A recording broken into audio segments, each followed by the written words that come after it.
Welcome to Growing Your Team, a podcast designed for small business owners seeking to grow their company with the help of employees and contractors. Your time is limited, which means growing and leveraging teams is essential for business success. The Growing Your Team podcast is the place to learn tips and techniques designed to help you know when it's the right time to hire, how to select perfect fit team members, and how to maximize productivity while creating a positive work environment. Drawing from her 10-plus years of leadership and hiring experience, here is your host, Jamie Van Kuyk.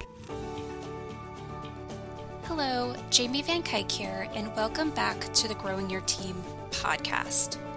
Today, I have on guest Tim Salmonson. Tim is a communications specialist with over 30 years of experience in the field of visual arts. He is a well-published professional photographer and videographer. In 2004, he founded a nonprofit organization mobilizing volunteers to serve in under-resourced communities around the world, and then in 2011, he founded what has now become Social Economic Enterprise, a company committed to helping organizations get clarity about their purpose, creating value for their stakeholders, and making a positive contribution to the world. Today, Tim is talking to us about how you can make a social difference in your business, about how even as one small business, you can set yourself up for making a change in setting up your business to be a social enterprise where people want to work and where people want to give you their money in exchange for your products or services because they align with your company's mission, values, and what you are committed to do to make the world better or different or support the causes that matter to you. So let's jump into the interview and hear everything Tim has to say about building up an organization and create an organization that is ready to make a social impact and using it to draw in the right talent for your business. Hi, Tim. Thank you so much for joining us on the Growing Your Team podcast. Hey, it's great to be here. Thanks, Jamie. Can you kick us off with introducing yourself? Tell us a little bit about who you are and the business you run. Absolutely. Well, I grew up in a small town in northern Michigan, a place called Charlevoix. It's up by Traverse City, a town of about 2,500. And my parents, they're from the Detroit area, and they wanted to raise us in a small town environment. So they started a little photography studio back in the early 70s. So I literally grew up in a dark room, just around photography and taking pictures. And my dad was pretty renowned, actually, very involved in the state at the state level, and so he was an awesome mentor.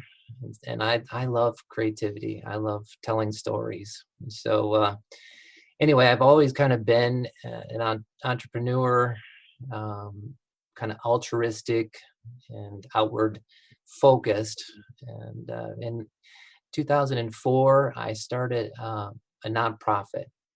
I spent a lot of time traveling and helping people in the world, and I thought this would be awesome to just kind of mobilize volunteers and get out and help people. And so that was a key driver for me, and a big part of kind of my formation process of expanding my worldview and just seeing how, what kind of needs there were in the world.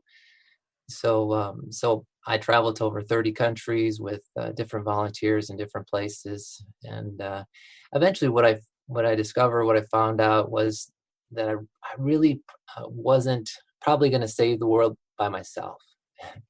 It was great taking these small groups and having these little mission trips and they were always, hugely impactful. But what I felt and the need that I saw was that there needed to be other avenues or other folks, I guess, that are thinking about social change and how to implement social change. So I thought about the business community. I mean, churches, they try their best at in helping their communities, but we forget about the business community oftentimes because, it's commercial and it's kind of a consumeristic approach, capitalism. You provide something to me and I give you money in return. And that typically has been how we've run businesses. But I thought, with social responsibility and with really where millennials are going, their heart is so much about purpose and wanting to be involved in something that's bigger than themselves. And so 2014, I decided, okay, I started Social Economic Enterprises. And basically, what I do now is I help organizations build brand loyalty and community around a just cause, something that you're willing to sacrifice for to advance. So basically, having a noble purpose behind your business gives your business something for your people to rally around. And now that's your employees, those are your customers, folks that we would call stakeholders. And it's kind of the world that we live in. And we have the stakeholders and we have the shareholders. And the shareholders, unfortunately, are folks that are looking for, they're the folks that are investing. They're looking for quick returns and they want to see profits and they want to see measurable results. But it's really about winning. And once again, Simon Sinek talks about these two approaches or philosophies of business. One is a finite approach and one's an infinite approach, or finite game and an infinite game. Finite games are ones where there's these fixed rules and agreed upon objectives, and it's basically, like I said, consumerism. I give you something, you give me something in return, and everybody knows the rules around what that is. Now, an infinite game is really where you don't know who the players are necessarily. The rules change, as do the objectives. Or the objective basically is to perpetuate the game. It's to keep the game going. It's thinking about sustainability in the long run, and your hope is just to have sustainability. So what I find with the social economy is it's aligned with the infinite game or conscious capitalism, and that's thinking about how do we do business in a way that, one, is sustainable, two, it can engage our community. It not only gives back, but provides an avenue or an opportunity or a way for people to get involved with your noble cause. I think about a pet groomer. There are lots of pet groomers. Folks are competing, trying to be the best pet groomer, and it's probably the pet groomer that really is demonstrating their concern and care for animals in general. So that the pet groomer that's inviting their clientele to go and serve in a local shelter to groom the pets there would be an awesome example of someone who has a noble cause, has this idea of ways in which they can make the world a better place, engage their employees, engage their community, what we call stakeholders, in something bigger than themselves. And of course, people want to do business with folks that are that care about the world, that are trying to make a difference, that are more outward focused. Right. And so that's basically what we're trying to develop. Yeah, I love all that. There's so many great things of what you said. And the first is I loved when you made the comment about your journey and you said that you realized you weren't going to save the world by yourself and you needed to figure out a way kind of to bring other people and help other people on this journey because it's something that you can't do alone. And I feel like that's such a powerful thing for business owners because there's so many of us that start a business by ourselves and then we can only do so much. So it's like in all these different ways, you have to realize that you need to trust others and bring others in, and people can work together to achieve this outcome, no matter what that outcome is, whether it's something on the social side, something on the business side, that we need to work together and expands beyond us. And I love this idea of, companies giving back and being a part of the community and showing that they're not just after the dollars, they are after that bigger impact, and being able to do something with their business that's going to impact people beyond just who their customers are and beyond themselves and their employees by giving people money to do work. One of the questions I have is, there's so many people when they're starting their small business, they have this mindset of, I'm too small to make an impact. I'm too small to do that yet. So when it comes to being able to do this social enterprise in a business, or really be focused on giving back, are you ever really too small? No, absolutely not. And I think that if you can start your business with thinking about your why, that's once again, back to Simon Sinek, he wrote a book called Start with Why. And your why is basically the thing that is the driver behind why you do what you do. So I've built a relationship with a gal who is starting. This is just, my heart is going out to her because she's just built out this beautiful little store downtown St. Petersburg, and it's called Book and Bottle.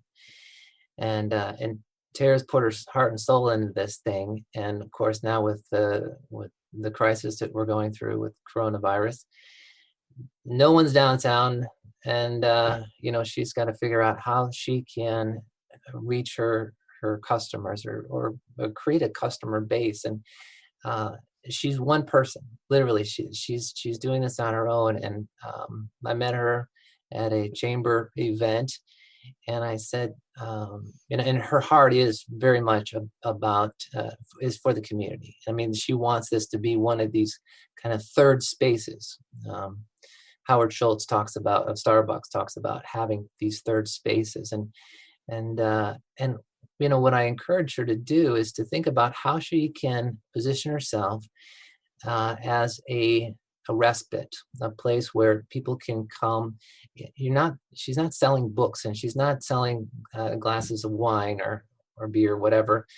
She's selling, or she's providing an opportunity for people to connect with one another, maybe have a little escape, to go and books create a whole bunch of avenues for us, and creativity and escape and whatnot, and learning. And so to think of yourself and to really dig deep. Now this is where, with what we do, we help businesses go through the process of determining their values, thinking about what they really care about, and getting to that question of what's our why, what's our real noble purpose, and how are we serving our community, and what problem are we solving for our folks. So if people know that you care about them, and if you really are solving a felt need, a pain point for someone, a single mom, let's say, who's got kids, who just needs to get out of the house and wants to get away someplace, well,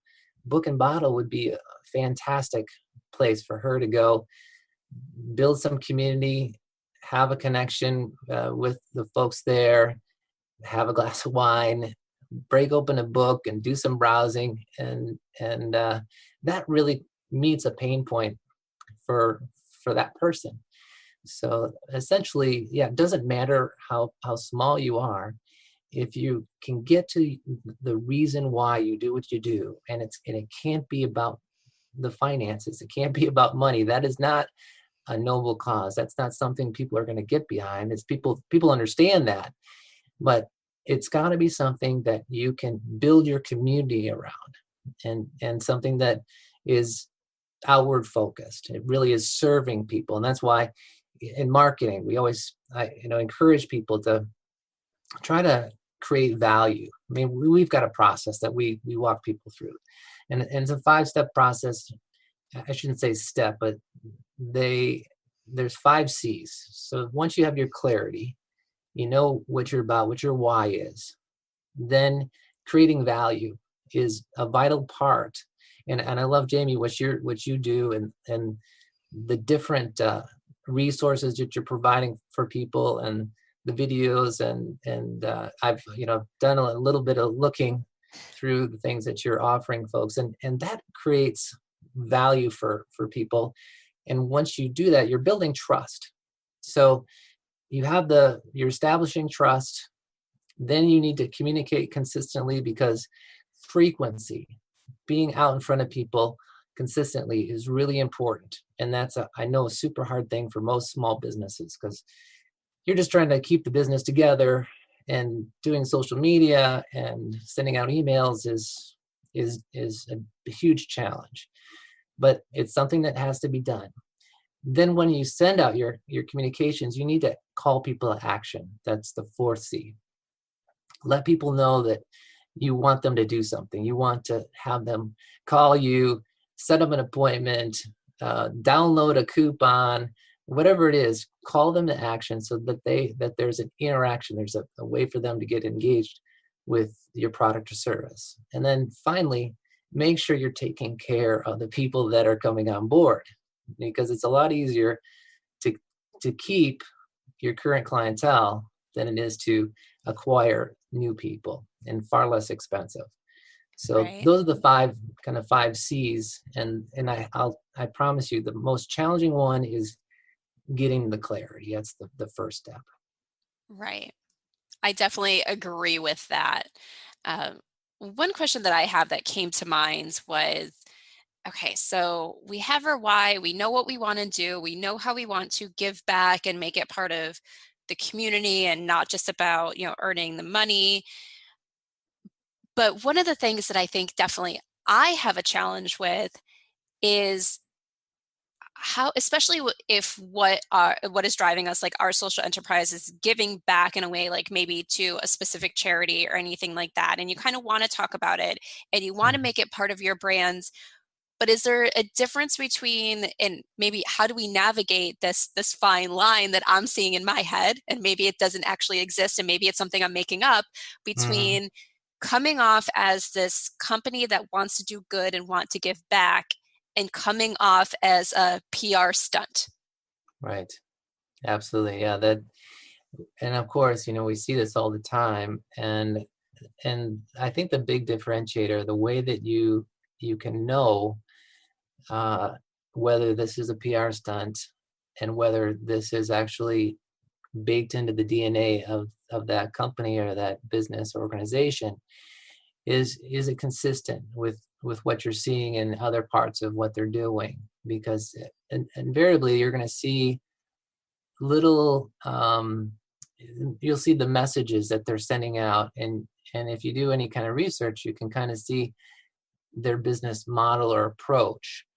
And the more closely you're aligned with your why, and the more that you are committed to being, we'll say, a conscious capitalist, or being social responsibility or social enterprise, it begins to kind of flow out of you in different ways as you think through, because this is a process. You think through, when we talk about stakeholders, your stakeholders are the folks that, not just people, but the things that you influence, the things that you affect by what you purchase, who you purchase it from, the impact of what you do on the planet, on the environment, how you treat people.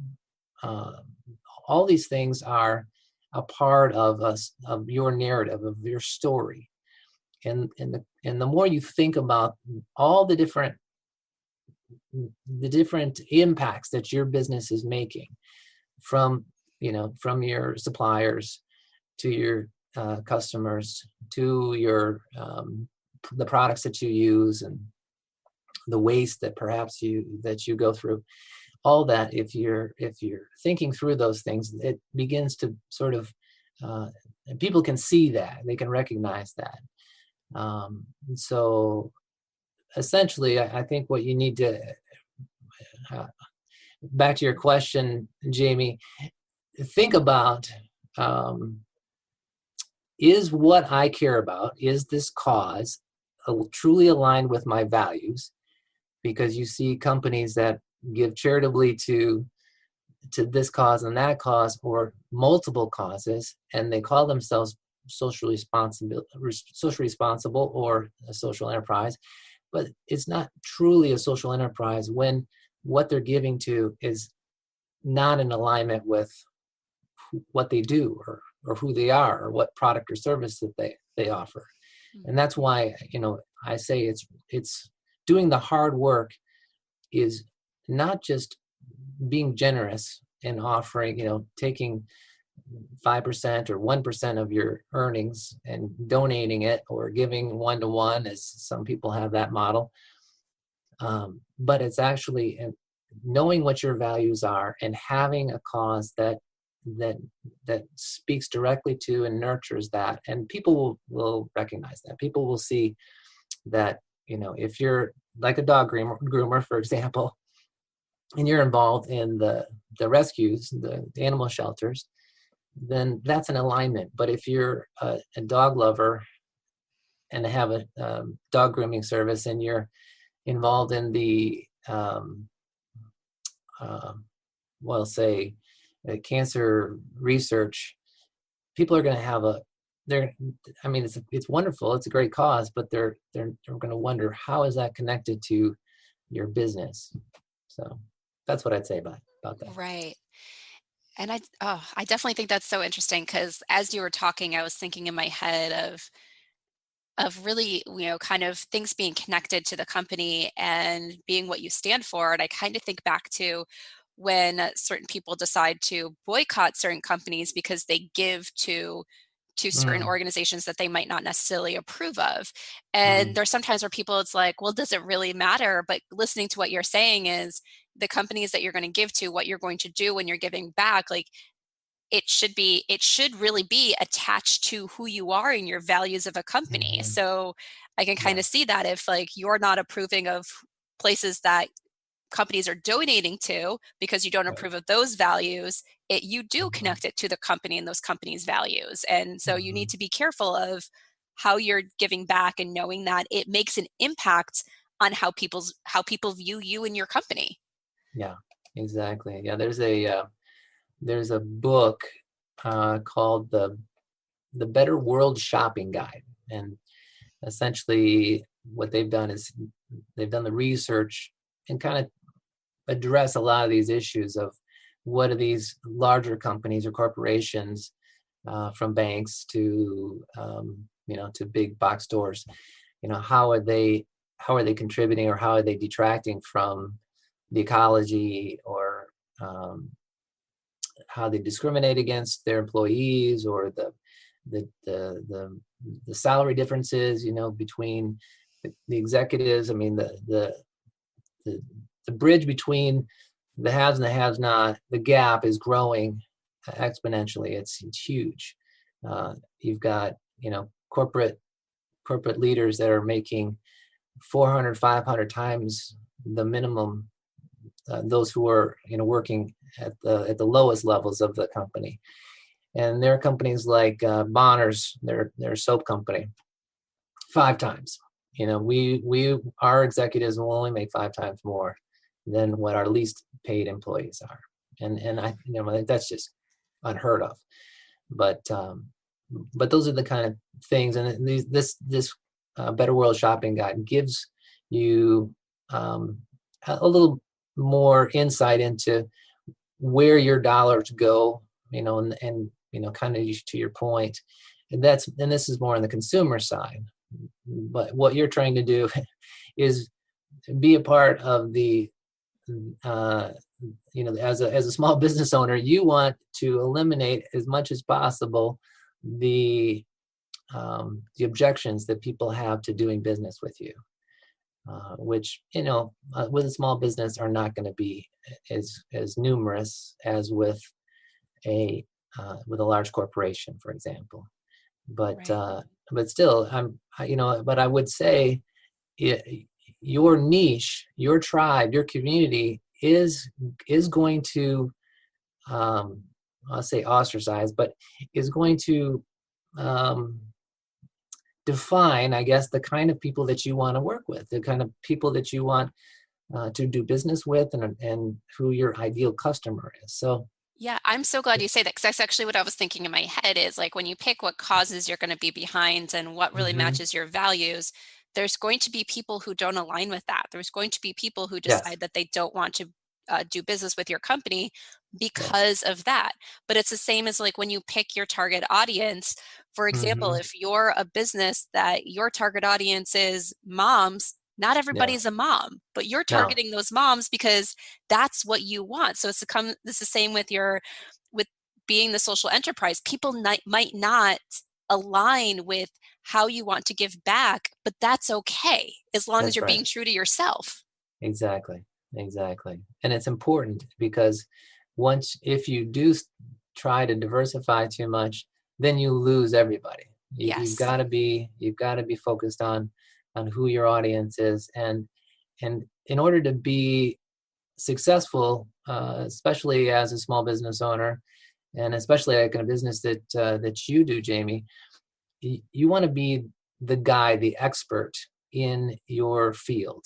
And if you have an audience that grows to be too big, it's not likely you're going to be credible, because you can't be, you know, you can't be providing services for huge. I mean, you can, but but people will question. Okay, she works with international Fortune 500 companies, but she's also working with small businesses. And I don't know if she's working with them, she's not going to want to work with me. And so all of a sudden, that part of your audience is questioning, do you really know how to work with me? So finding your niche and becoming the expert in that specific area is and thinking about how you need to communicate to your specific audience to let them know, listen, you are the authority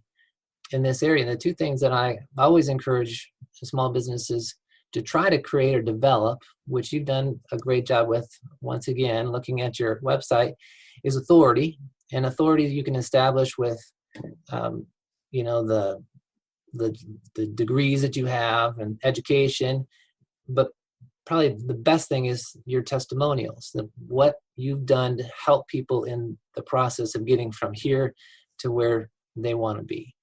So establishing authority, and then empathy, and making sure that people understand, where they are, the pain points they're experiencing and the frustrations that they're having, and you can help them because you've helped others walk through this process of getting from this place of you're stuck and you don't know how to move forward, to meeting you as the expert and helping them get to where they want to be.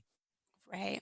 Yes. So I want to talk a little bit more about building these social enterprises and with teams. So I have kind of a two-part question that I want to get the answers to. So first off, how do you build, or how do you leverage this social enterprise to attract quality talents, the right talent? And then how do you get your team on board, especially if having these causes is not something that you built into your company from the beginning, Mhm. but now you're realizing that this is something that you want to do. There are causes out there, things you can do that connect to your core values, and you Mhm. want to bring everybody on board. Well, once again, it's you're gonna bring on board the people who resonate with your cause. And if you are developing a cause and you already have a team in place, then you have to involve your team in that process of creating your corporate, we'll call them corporate values. So if you and your team can decide, this is what our company or our business is all about together, you're certainly going to get their buy-in, because I mean, they helped you make the decisions about, what it is that your cause is, what problem it is you're solving in the world. And of course, they want to be a part of solving that problem. If your team is showing up just for a paycheck, then it's not a strong team.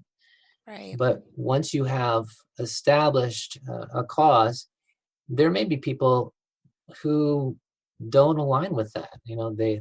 They just, maybe they don't believe in that cause, and they're not going to be the folks that are, statistically, when employees buy into the cause and the direction of the company, they're going to be far more productive. They're going to be far more committed. They're going to stick around longer. So your turnover is going to be far less. They're going to be creative because they care about the direction of the company and the success of the company, because this is something bigger than them. They're part of a synergistic team, as opposed to a part of just showing up to pay the bills. And so to answer your first question, how do you attract those people? Well, obviously, the stronger your cause is, the more impact that you're making as a company and solving people's problems. And depending on the culture that you're creating as a leader, obviously, we're finding with millennials that they care far more about purpose. I mean, they would take less money and work at a place where it was purpose driven than they would getting paid more as a cog, as just another part of the big wheel that's grinding out whatever it is, product or service that you're offering. Right. I love that you said that, because I'm a mentor for MBA students at the University of Tampa. And one of the students that I'm working with, we were talking about, where she wants to get internships and what she wants to do after she graduates. And her biggest thing is she wants to work for Patagonia. And the reason why is because of their causes, everything that they stand for, their values. And of course, we had the conversations of, what if you can't get a job with them? What if they're not hiring for your skill set in a position? What if it's 10 years before you get a job with them? What do you do until then? And we then created a list of, this is why she wants to work for Patagonia, the values, what's so important, and saying, okay, well, this is why, this is the number one reason, is their values, their causes, and everything. Are you going to be happy with a company that doesn't align with that somewhat? And the answer was no. So this student knows when she's going out to look for jobs that her number one thing, besides making sure that it's the right fit skill-wise, is looking at the company values. Yeah. What we're finding is that with millennials, that not only do they want purpose, but they're far more interested in, I mean, the benefits, as you're talking about attracting great talent, team members, is that you think about what they value, and you got companies, I'm trying to, like Google, where Patagonia is a great example. They started out, they're just a bunch of mountain climbers, and just making little clips for the things that the pitons, they hammered into the side of the mountain. They're like, we gotta stop hammering into the side of these mountains. We're gonna ruin these mountains. So they developed a technology that slits into the cracks, and that's how they started, because they just cared about climbing. I mean, they just wanted a better way to climb, and they're thinking, well, we're messing up climbing for a lot of people because we're damaging the mountains. And from there, they grew their little team. They started having babies. They bring their babies to work. They bring their dogs to work. And this is the kind of environment that is going to be attractive, I think, to a specific, probably millennials, a specific demographic, a type of person where they want the flexibility to know that they can have freedom, they can have their time off, they have a place to raise their kids, if bring their children if they start having babies, or if they have babies, so some of these questions are ones that your leaders, your business owners really should be thinking through if they want to have the best talent. Not everyone is extrinsically motivated. In fact, more now than ever, the millennials are intrinsically motivated, meaning they are motivated by the freedoms that they're offered. They're motivated by purpose and fulfillment, and those kind of things. And that's what you want from your workforce. If they're only motivated by carrot, then your carrots is going to have to get bigger and bigger and bigger and bigger.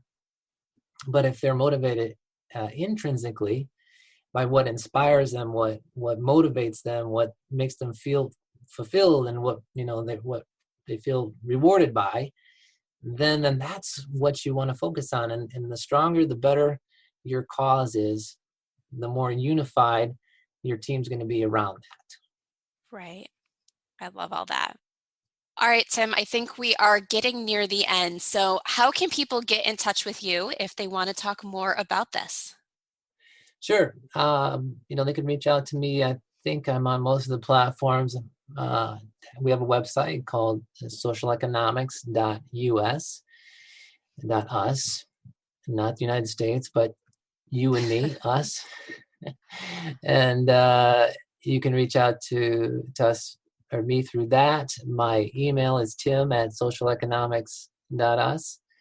And I'd be happy to talk with anyone, especially local business owners. I have a passion for folks that are just trying to figure out, ways to establish themselves as social enterprises, and I'll give away, all the thoughts, and I'd be happy to, consult, have an initial consultation for nothing, because I really do want to see businesses become the vehicles for social change. And if I can help do that, that's what I'm here for. Awesome. And I'll be sure to include all your links in the show notes so people can easily reach out to you. Awesome. All right. And I like to end all my conversations with the same question. So we've all had leaders or managers that stood out to us. Think of the most impactful leader or manager you have had. Can you share with us what made them stand out to you as a great leader? I had a guy when I moved to St. Petersburg that I worked for, and he had his faults, but he was great in my mind. One, because he knew how to somehow inspire people, and I wish I could tell you his secret for doing that. I think he had great vision, and the things that he called people to were things that were very attractive and challenging. And the other thing that I learned from him was to be sure that you always live in the moment, to not get so far out and thinking about accomplishing your goals and aspirations that you forget to actually taste the food that you're eating, to smell the air that you're breathing, to feel the things that are around you, to use your senses in a way that reminds you that you're alive, and that life is good, and there's so much more to life than just driving and driving and driving. So those are the things that I really appreciate about him. Oh, that sounds awesome. All right. Thank you, Tim, so much for coming on the Growing Your Team podcast. I really enjoyed this conversation. Thanks, Jamie. It's been a pleasure. And that wraps up this episode of the Growing Your Team podcast. Do you have questions about anything discussed in today's episode? Or do you have other questions related to hiring and managing your team? Then I invite you to join us over in the Growing Your Team Facebook community.